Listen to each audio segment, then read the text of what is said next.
Alright, a lot to get through. The weight of the world. Alright? So, the call to adventure, there's a mysterious ball found in a girl's room. So she's just an ordinary girl who's one of the teachers, maybe somebody else who's working with this, and she finds this ball. It's about baseball size, right? It's just... But she can't pick it up because it's too heavy. It is the weight of the world. Alright? But when she walks away from it, it starts to roll and follow her. Very disconcerting idea. And how did I come up with this character? I wanted someone who could be kind of the every person. Who could be just an innocent person. And that's what this character represents. This innocent, it could be anyone in the crowd kind of character. So that's who she is. And so we're also going to kind of... And so I thought, what if it's just a regular person? Okay. It needed to be someone who felt like, to the kids, someone their own age. So we're going to have them try to lift and kind of tableau. And then we're going to talk about how it's unliftable. It is the weight of the world. Right? Have you ever felt a big feeling you didn't want to feel? How do you stop it? Well, this is how I do transitions, is the answers lead into the next one. And denial's right here, and you're going to notice we're going through the stages of grief. So, the people are going to pretend maybe we don't notice this ball. But before we can get them there, we're going to go to Viola Spolin. And we're going to start using character walks, right? And we're going to get them used to the idea of character walks, and we're going to give them character walks on your toes, different physical ones, right? And you're being pulled by a string, but also like you're walking on hot sand. So we're going to do this we're going to spend the time on it. We're going to spend the time here, and we're going to coach them to be more in the moment, and then we're going to start the activity that I've actually listed there, which is we have a leader, and that's the girl. The actress is the leader. If it's too big, maybe we'll have multiple people leading, but not the kids. And as the person's leading, when they look back, everyone freezes. When they keep walking, it keeps advancing. So we get to ask them questions. How did it feel when you were playing the weight of the world? And then we say, okay, we did all this walking. Did the ball go away? Did ignoring it go away? Make it go away? The answer is going to be no. And we're going to use side coaching during the Viola Spolin activities to try to coach them towards doing the activities in a more natural, honest way. We're not telling them the answer, but we'll show them how to get there, whatever their answer is. Okay, but we can't ignore this, and we can get frustrated as the adults playing into the role because now we're in anger, which we never say this. We're never going to say the stages of grief. We don't want to... That's part of the not said out loud thing. So we kind of start asking them questions at the beginning of this one. Could we use emotions, maybe?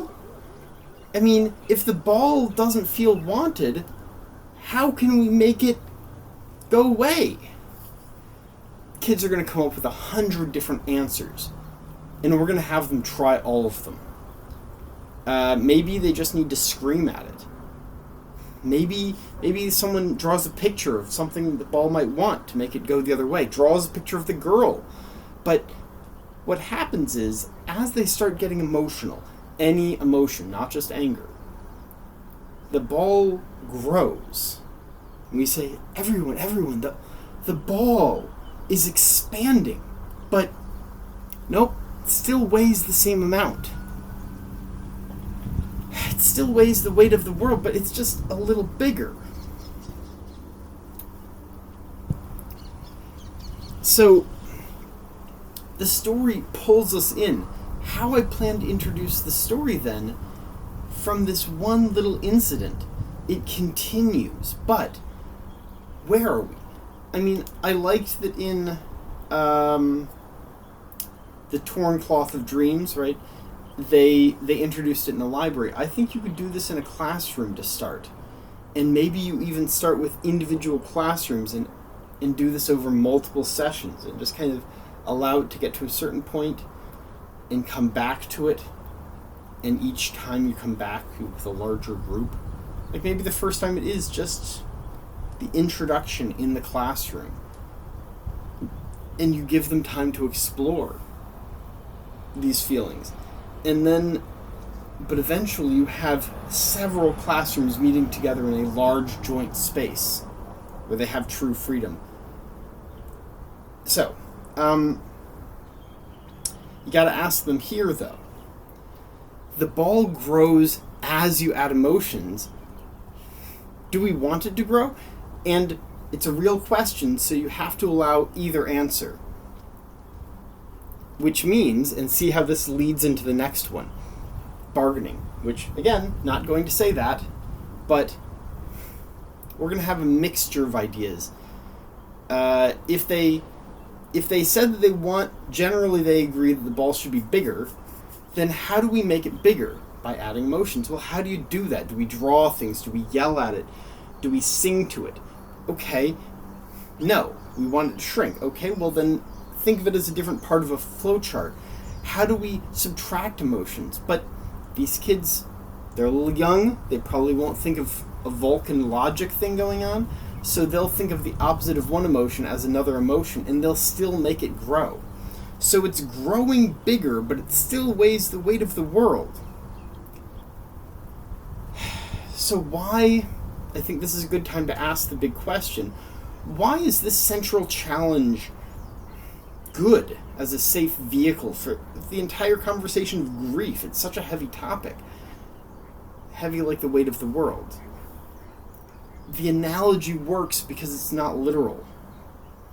It's safe because we can talk about an object that it has fantastical properties, but they don't have to solve the problem in the way you'd have to solve a problem in real life.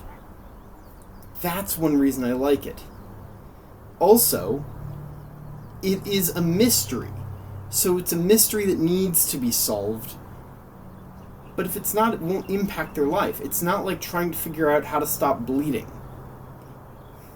If you don't know how to do this, someone could die, right? That's not what this is. And my video is going to be a little long. I'm so sorry. I'm going as fast as I can. So that kind of community building and everyone kind of thinking about these challenges and acknowledging that any emotion we exert when we're in grief will kind of be flavored with it because it'll be what we're thinking about. Okay? Getting back to this bargaining. So it keeps growing. We're going to do depression and acceptance kind of in one slide, but basically the ball's going to keep growing until we have all the kids on the ground laying, imagining the weight of the world taking up the whole room and pressing down on them. This overwhelming weight of the world. Everybody's going to do belly breathing. Even the instructors will be laying on the ground. And we're all going to push in a little bit more emotion. And suddenly, it's going to burst. And burst open.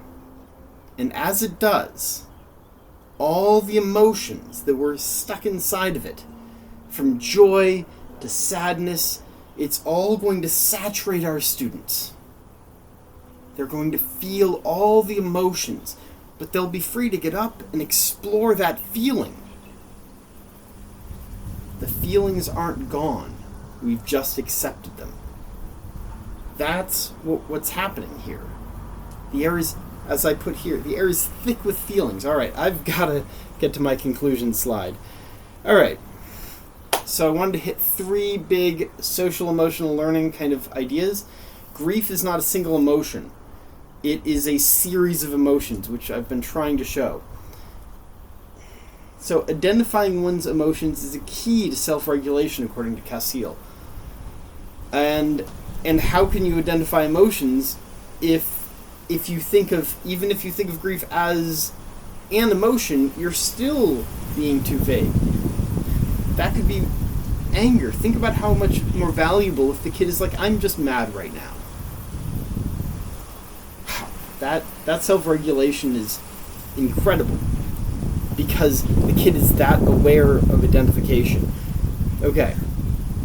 I know you can read the slide, but basically we're talking about how in both of these quotes, the one from Edutopia and the quote from the book Drama for the Inclusive Classroom, both of them are talking about the same idea, which is this idea that playing something helps you solve problems. Playing something allows you to understand and make it less scary. Okay? Two ideas. Understanding the world through play, especially the frightening parts. Okay? So obviously these link together, but that doesn't mean it has to be something realistic. And you noticed how the questions pulled them through the whole thing, because the answers, pouring your feelings into something, can allow you to explore it more, and that's exactly what happens. Realism doesn't have to be about physical objects. It can be about how you feel. It's more real than reality, and I'm so sorry I went a little long. All right. Till next time.